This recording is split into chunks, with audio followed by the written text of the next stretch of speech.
Kumpiyansa ang kampo ni Vice President Sara Duterte na mapapanagot si Ramil Madriaga sa mga umano'y kasinungalingan laban sa bise kasunod ng isinampang kasong perjury. Posible rin umanong maapektuhan ang ilang impeachment complaint laban kay VP Sara kung ang mga ito ay nakabatay lamang sa affidavit ni Madriaga. Si Jason Rubrico sa report. Hindi raw papayag si Vice President Sara Duterte na manaig ang mga imbentong kwento at mga kasinungalingan. Kaya naman nagsampa siya ng kasong perjury laban kay Ramil Madriaga upang panagutin ito aniya sa kanyang panlilinlang sa publiko.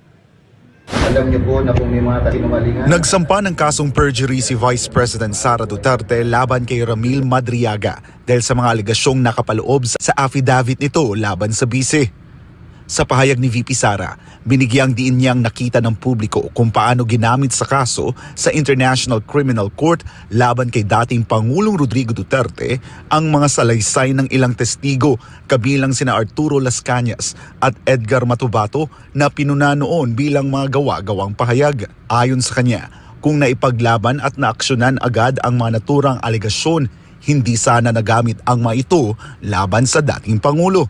Sinabi rin ni VP Sara na tila ginamit din ang kaparehong taktika sa House of Representatives sa pamamagitan ni Madriaga na aniya'y biglang lumitaw bilang testigo sa impeachment laban sa kanya. Dahil dito, nagpa siya ang bise na magsampa ng perjury complaint laban kay Madriaga upang mapanagot ito sa mga umano'y kasinungalingan at upang hindi aniya magamit ang mga imbentong salaysay para linlangin ang publiko. Kabilang sa mga testigo ni VP Sara sa reklamo ang mga dating opisyal ng seguridad at iba pang individual na susuporta sa kanyang kaso.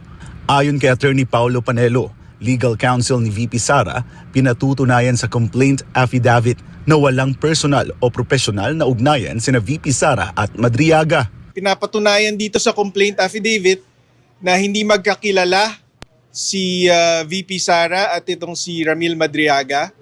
Wala silang personal o professional na relasyon at hindi rin totoo yung mga kwento ni Ramil Madriaga tungkol sa mga posisyon niya sa PSG, sa VP-SPG, sa DepEd at sa OVP. Kaya imposible yung pinaparatang niya laban kay VP Sara.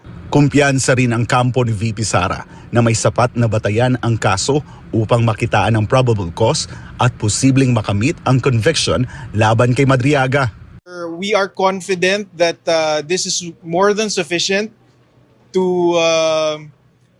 for the prosecutors to find probable cause and to determine that there is reasonable certainty of conviction. Giit pa ng abogado, maaaring maapektuhan ang ilang impeachment complaint laban kay VP Sara kung ang mga ito ay nakabatay lamang sa affidavit ni Madriaga. This is a perfect opportunity to show to the people how politically motivated these impeachment complaints are because they are based on a worthless testimony from an untrustworthy source like Madriaga.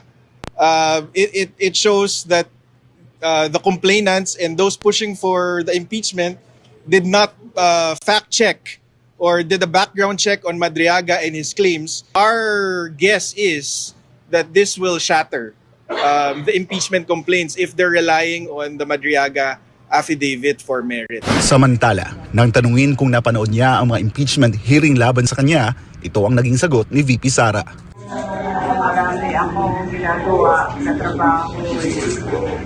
Hindi yan yung prioridad ngayon ng Office of the Vice President. Mula dito sa Taguig City, para sa Diyos at sa Pilipinas kong mahal, ako si Jason Rubrico, SM9 News.